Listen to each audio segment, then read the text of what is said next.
Assalamualaikum warahmatullahi wabarakatuh.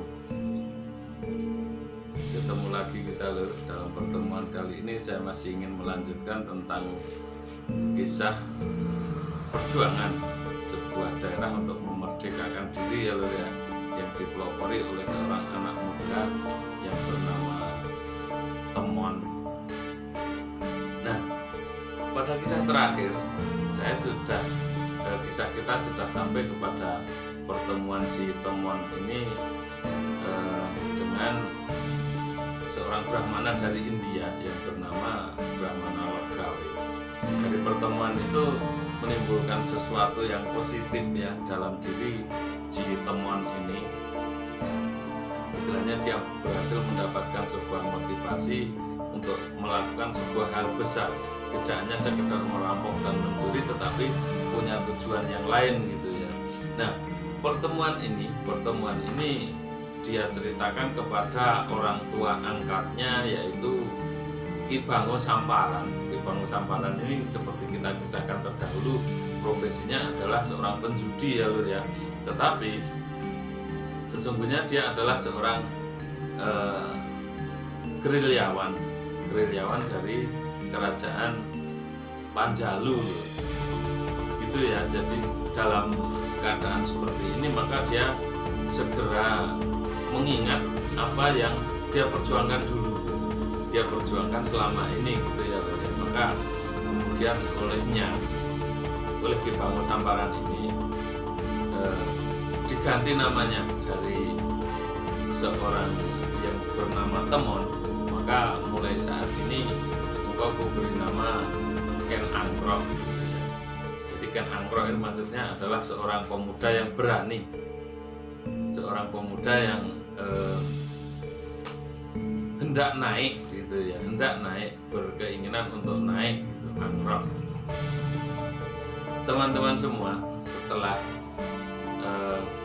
nama itu bisa diterima ya oleh Temon sendiri atau Ken Angkro itu sendiri, bukan Arok ya. Ken Arok itu adalah sebuah film di tahun 97 atau 87 ya, itu film Ken Arok gitu ya. Padahal namanya sesungguhnya adalah Ken Angkro gitu ya. Nah,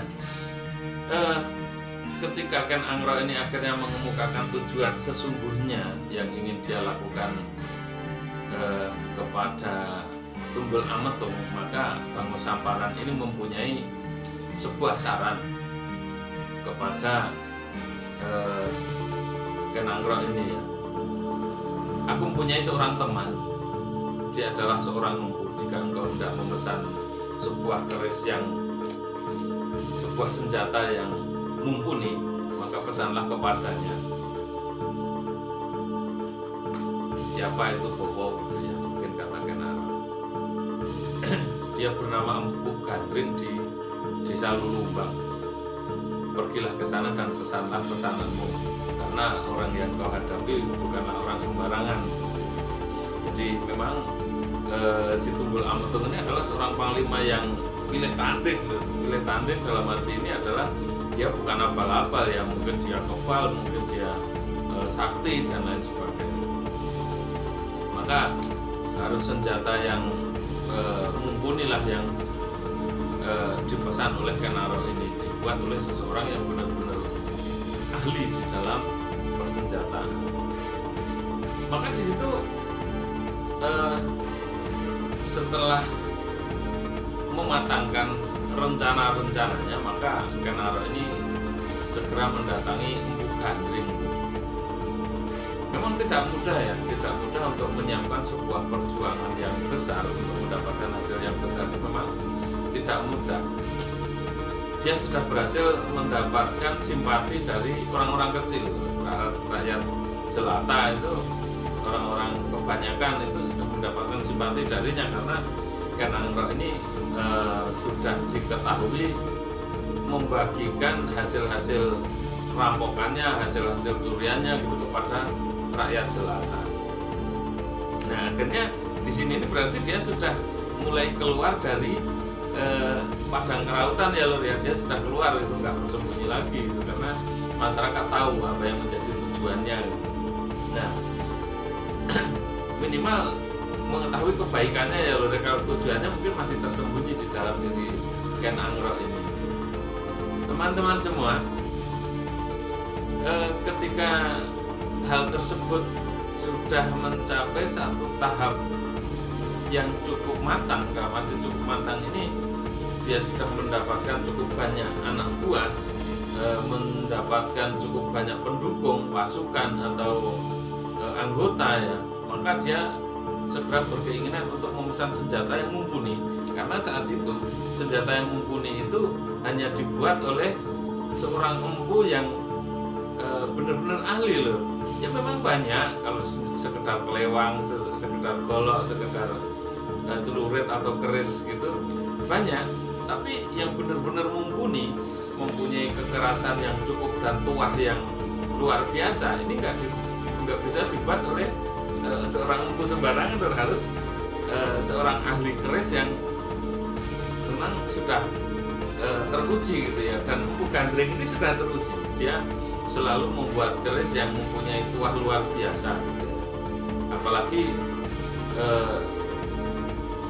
jika bahan yang dibuat itu adalah bahan yang istimewa, sebagaimana adalah watu lintang atau meteorit ya, karena namanya meteorit atau watu lintang itu dalam falsafah Jawa dikenal sebagai Bopo Angkoso. Jadi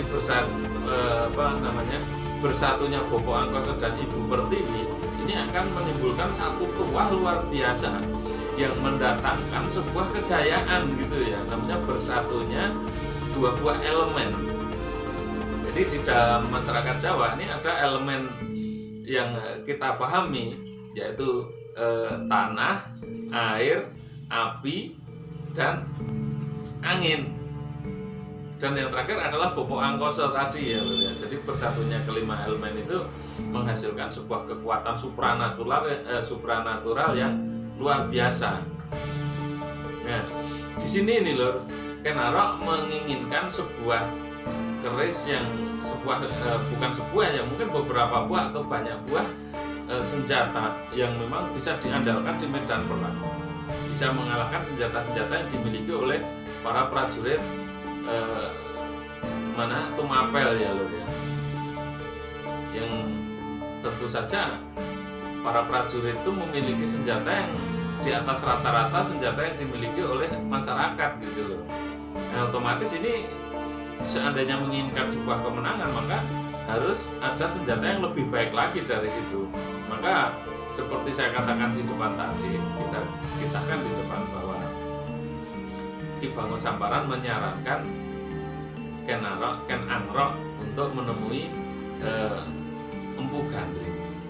Nah, maka pada suatu hari ditemuilah Empu Gandring ini oleh Ken Angrok. Dia segera memesan keris yang diinginkannya itu, senjata yang diinginkannya itu dengan bahan khusus loh.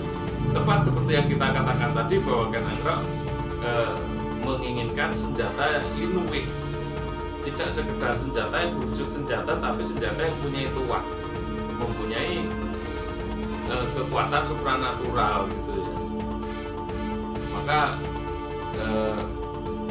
Empu Gandring itu mengatakan, bisa saya lakukan tetapi biayanya tidak murah, karena bahan yang ingin kita pakai itu bukan sembarangan, tetapi watu lintang gitu ya, yang kebetulan masih dia miliki tersisa dari senjata yang dia buat untuk Raja di Kediri dulu. Maka Ken Arok ini seneng lur, berapapun biayanya akan saya bayar, tetapi tolong selesaikan dalam 5 bulan. Wah, ora iso, nggak bisa, karena senjata seperti ini paling tidak baru selesai dalam 1 tahun gitu. Pokoknya selesaikan dalam 5 bulan, apapun bentuknya, seperti apapun terserah kepadamu, tapi selesaikan dalam 5 bulan. Begitulah kata Ken Arok. Setelah dia menyerahkan biaya, maka dia segera meninggalkan tempat itu. Ya, sebenarnya Gandring belum sempat menjawab ya Lur, ya wah nggak bisa gitu, saya nggak sanggup gitu, belum sempat mengemukakan seperti itu, Ken Angrok ini sudah pergi ya, karena sifat Ken Angrok ini memang keras hati, apa yang diinginkannya harus terlaksana dan terjadi seperti rencananya gitu ya. Jadi kenapa Ken Angrok sendiri juga terlihat begitu memaksa, harus 5 bulan senjata itu jadi gitu ya. Kenapa dia nggak bersabar sedikit? Sebagaimana kita kalau mungkin memesan sesuatu, mungkin dia melihat kemungkinan waktu yang disediakan gitu ya. Jadi kenapa senjata itu harus sampai 1 tahun Lur? Ini sebuah pertanyaan juga. Kalau sebuah senjata normal itu ya 2-3 bulan sebuah keris itu sudah jadi, tapi kenapa sampai 1 tahun? Nah di sini ini beberapa sejarawan, beberapa kaum sepuh mengisahkan bahwa kemungkinannya yang dipesan itu tidak hanya 1 Lur. Kenapa? Karena untuk sebuah pergerakan perjuangan ya. Jadi nggak hanya 1, mungkin yang dipesan adalah cukup banyak, entah berapa itu, tapi yang jelas cukup banyak sehingga Mpu Gandring sendiri menyanggupinya dalam waktu 1 tahun gitu loh. Normalnya seperti itu. Nah setelah diketahui yang seperti itu, maka segeralah Mpu Gandring ini menyiapkan segala sesuatu yang diperlukan dalam pembuatan keris ini. Nah, sementara kita tinggalkan dulu loh tentang kerja Mpu Gandring ini ya, kita kembali ke luaran sana,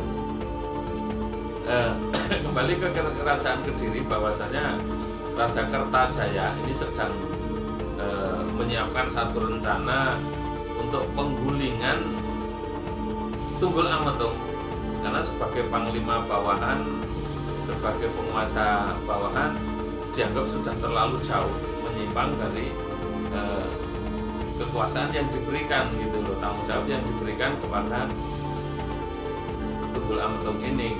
Maka tadi beberapa pasukan khusus disusupkan ke Tumapel untuk menjadi pengawal dari Tunggul Ametung. Sementara Tunggul Ametung sendiri masih tidak begitu menyadari bahwa di dalam wilayahnya sedang terjadi sebuah pergerakan maupun rencana yang sedang berjalan gitu loh. Dia masih asik dengan merampas gadis-gadis cantik, kemudian menjadikannya selir. Dia juga masih sebagaimana dahulu yaitu sering keliling-keliling untuk merampas harta orang-orang kaya gitu ya, karena dianggap tidak membayar pajak yang cukup dan seterusnya. Kemudian apabila memiliki anak yang cantik atau istri yang cantik, maka dirampasnya istri itu, perempuan itu sebagai ganti pembayaran. Itu berjalan terus gitu ya. Kita masih tidak tahu sampai di mana, sampai berapa yang dia kumpulkan gitu. Tapi ternyata yang seperti itu tidak hanya terjadi pada dirinya loh, pada anak-anak buahnya juga melakukan seperti itu gitu ya. Banyak anak buahnya yang dalam tanda kutip seolah-olah melaksanakan perintahnya, padahal itu adalah kemauannya sendiri, mencatut namanya untuk memeras orang-orang gitu, untuk merampas perempuan-perempuan dari istri maupun orang tuanya, dari suami maupun orang tuanya. Nah yang seperti itu akhirnya di masyarakat ini benar-benar terjadi sebuah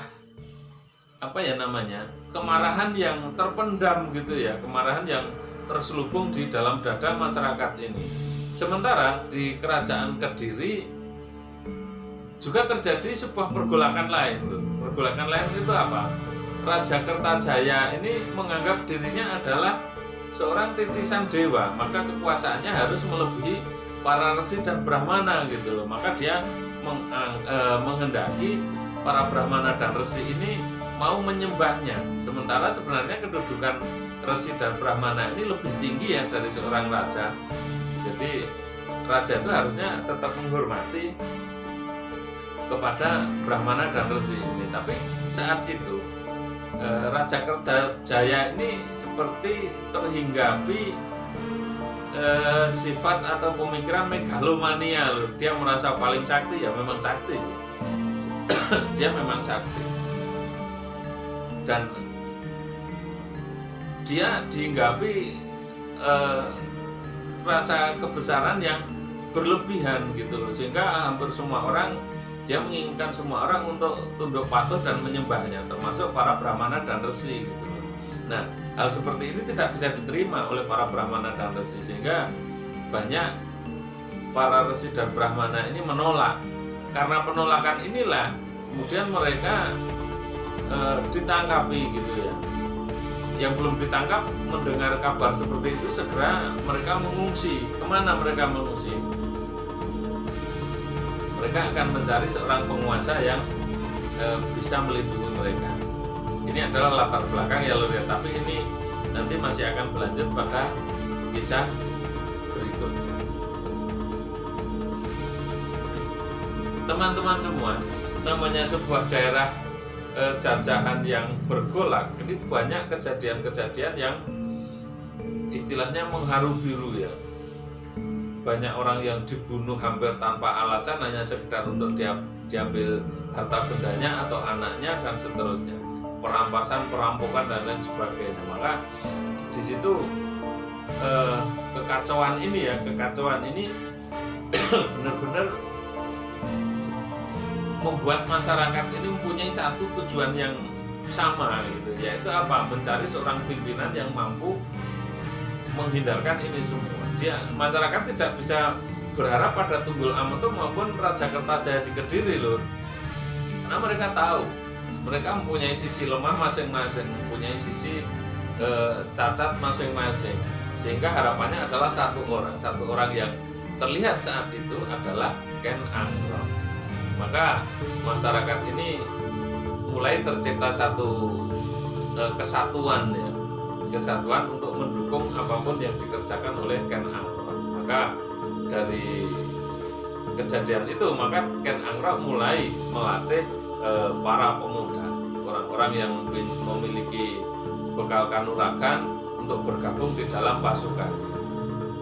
Karena itulah kemudian dia memesankan senjata yang kapabel, senjata yang memenuhi syarat untuk melakukan pergerakan itu, dan hal itu dibebankan kepada Empu Gandring. Dan teman-teman, sementara Ken Angrok sendiri sudah mulai menjalankan apa yang diperintahkan oleh Empu Logawe loh, untuk bergabung di kesatuan pengawal Tunggul Ametung gitu ya. Maka dia segera melamar ke sana, dan setelah melewati beberapa tes ya, otomatis tes itu ya tes berkelahi ya, tes untuk memperlihatkan ilmu kanuragan gitu. Dan ya otomatis di sini ini Ken Angrok memenuhi syarat karena dia memang sudah berpengalaman ya di dalam bidang-bidang seperti itu. Dia belajar bela diri, belajar ilmu kanuragan. Karena orang yang bergerak di dunia hitam, di dunia pencurian, begal dan lain sebagainya tanpa bela diri ya namanya cuma bunuh diri gitu. Nah dari situ akhirnya Ken Angrok ini bergabung menjadi pengawal Tunggul Ametung. Setelah beberapa waktu Ken Angrok ini akhirnya menjadi tangan kanan loh, orang andalan ya, yang kemana-mana selalu diajak. Karena selain Ken Angrok ini menguasai peta wilayah, dia juga banyak dikenal oleh orang-orang, sehingga jarang orang yang berani mengganggu gitu ya.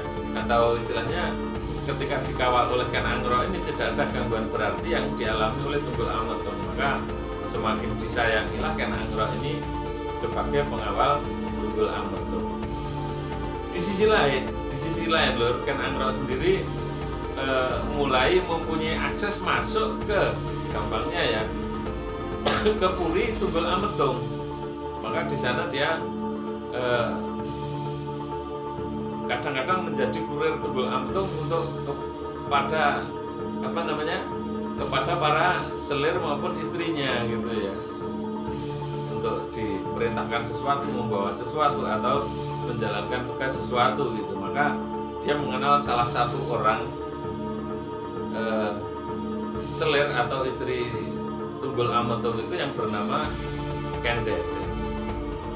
sebelum itu Empu Longgawe sudah memberi sebuah menyiratkan ya sebuah nasihat bahwa seorang istri yang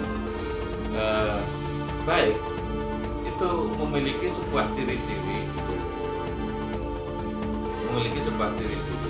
dan apa yang dikatakan oleh Empu Longgawe itu dilihat oleh Ken Arok ada pada Ken Dedes loh. Maka disinilah kemudian Ken Angrok ini mulai menetapkan target baru ya, bukan sekedar perjuangan untuk memerdekakan wilayahnya, tetapi dia mempunyai target baru tambahan, yaitu mengambil Ken Dedes sebagai istrinya. Itu ya Lur ya. Jadi ini sudah mulai tercapai satu bentuk tujuan dari Ken Angrok sendiri. Tujuan yang cukup besar ini dari sebuah penggalangan kekuatan, mobilisasi massa. Dia sudah mendapatkan cukup besar pasukan, maka dia mulai pada persenjataan. Setelah itu dia infiltrasi Lur, masuk ke wilayah musuh atau ke kalangan para musuh itu untuk mendapatkan gambaran jelas bagaimana nanti aksi-aksi berikutnya ini akan dijalankan. Gitu ya Lur ya. Jadi ini memang sebuah kecerdasan yang luar biasa. Seorang calon pemimpin biasanya memang memiliki keberuntungan yang nanti akan digunakan untuk mencapai tujuan yang sudah ditetapkan itu loh. Sementara di luaran sana yang saya maksudkan adalah di jagat kosmos yang lain, para bisa dibilang para dewata atau para penguasa alam lain itu sudah merevisi atau merubah sebuah takdir perjalanan kekuasaan ini dari dulu ini saya kilas balik dari Mataram kuno ke Madangkemulan, kemudian berpindah oleh Empu Sendok itu ya dari era Jawa Tengah dipindah ke Jawa Timur, kemudian di sana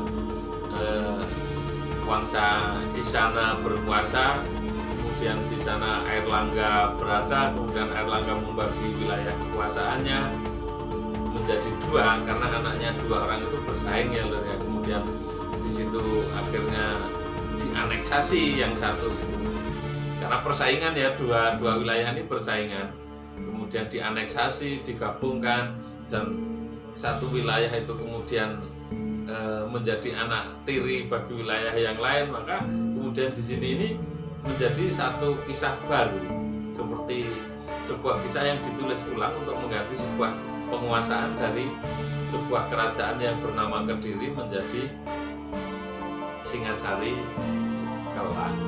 Gitu ya. Oke teman-teman, jangan lupa like, comment, dan subscribe ya, karena kita sudah mendekati detik-detik untuk bisa membangun channel ini lebih baik. Dalam arti saya mohon doanya Lur, semoga dalam 1-2 bulan ini kita bisa menembus waktu tonton yang diperlukan ya Lur ya. Dan kita akan terus mengisahkan kisah-kisah menarik dari kisah yang bisa kita gali lewat lontar-lontar kuno maupun kitab-kitab kuno, juga dengan apa yang menjadi dongeng-dongeng di dalam masyarakat, dan kita menghubungkannya untuk menjadi sebuah kisah yang jelas mengarah kemana dan akan berakhir di mana. Teman-teman semua, seperti yang kita kisahkan semula, bahwasanya perjuangan besar ini ada di depan mata Ken Angrok ya, Ken Angrok gitu. Jadi dia harus melewati satu langkah lagi, yaitu mengalahkan Tunggul Ametung. Kemudian dia harus berperang melawan Kediri. Ini masih cukup panjang ya, dan saya rasa akan cukup menarik karena di situ nanti ada pertempuran-pertempuran yang menentukan bagi masa depan Ken Angrok ini loh. Dan tidak mudah itu ya, jelas tidak mudah. Nah, kemudian Ken Angrok mulai sekali lagi ya mengalahkan musuh-musuh potensialnya di luaran. Jadi banyak pendekar-pendekar yang ada di luar itu menjadi penghalangnya atau merasa menjadi pesaingnya, satu persatu didatangi oleh Ken Arok atau ketemu di dalam berbagai kejadian itu dikalahkan oleh Ken Arok, dan sebagian besar itu tidak dibunuh, diampuni oleh Ken Arok dengan satu tujuan, suatu saat nanti akan dimanfaatkan gitu ya untuk tujuan yang lebih besar. Dan seperti itu terjadi terus menerus loh dalam waktu yang cukup panjang ya. Jadi Ken Angrok ini istilahnya ketika mendengar satu nama maka dia akan mencari, kemudian dia akan menaklukkan, kalau bisa, kalau enggak akan mengalahkan dan seterusnya. Kalau memang orang itu bisa diajak kerjasama, akan diajak kerjasama untuk bergabung dalam sebuah pergerakan satu persatu gitu ya, wilayah dekat maupun jauh. Maka kemudian mencapai satu cakupan wilayah yang cukup luas, tidak hanya di sekitar Gunung Kawi, maka dia sampai ke Gunung Arjuna, Gunung mana Semeru, Gunung apa namanya, ya pun sampai di situ, sampai ke wilayah yang cukup luas sehingga dia mendapatkan dukungan yang cukup banyak ya dari orang-orang yang dalam tanda kutip memiliki pengaruh atau memiliki anak buah sendiri gitu. Nah di sini kelak akan berguna loh bagi Ken Arok dalam melakukan pertempurannya dengan pasukan Kediri gitu ya. Teman-teman semua, ini adalah sebuah contoh ya, contoh perjuangan yang tidak mudah dari seorang anak yang dari awal sudah nampak tidak memiliki peluang, tetapi pada akhirnya bisa bangkit untuk berjaya gitu ya. Tapi sebagaimana kita ketahui bahwa tidak ada seorang penguasa yang benar-benar berasal dari rakyat jelata, tidak ada. Seandainya saat itu dia adalah rakyat jelata, maka sesungguhnya dia mempunyai terah yang sudah cukup jauh dari seorang penguasa gitu ya. Gitu ya. Jadi ingat bahwa tidak ada seorang penguasa yang benar-benar terlahir dari hanya seorang rakyat jelata. Walaupun dalam kisah Ken Arok ini hanya berasal dari rakyat jelata, tetapi ternyata ada kisah tersembunyi di belakangnya yang menyembunyikan kisah yang sebenarnya. Kenapa? Karena ya itu tadi, banyak aib tersimpan di sana sehingga ini tidak dibuka secara jelas gitu ya. Tidak dibuka secara jelas. Jadi banyak juga raja-raja lain yang seperti itu, seperti kisahnya Mahapatih Gajah Mada gitu ya. Itu tidak bisa diperlihatkan secara vulgar semua dari kecil hingga besar. Kenapa? Karena ada kisah-kisah yang tidak cukup layak untuk dikisahkan oleh sejarah gitu. Jadi gitu dulu teman-teman. Jangan lupa like, comment, dan subscribe ya, karena dukungan teman-teman semua sangat berarti untuk kami, dan itu akan membuat kita terus berkarya dan menyuguhkan apa yang layak untuk kita suguhkan kepada teman-teman semua. Jadi sekali lagi teman-teman, ini adalah ibroh ya, semangat yang bisa teman-teman ambil sebagai kebangkitan. Ya siapa tahu teman-teman semua adalah sebenarnya tidak berasal dari terah sembarangan gitu ya, tapi kita sekarang ini sedang terpuruk dan tenggelam untuk suatu saat nanti bisa bangkit untuk mendapatkan kepercayaan ya, untuk menjadi pemimpin bagi rakyat dan membangun sebuah kejayaan bagi teman-teman dan kita semua. Terima kasih gitu ya teman-teman. Akhirul kalam, wassalamualaikum warahmatullahi wabarakatuh.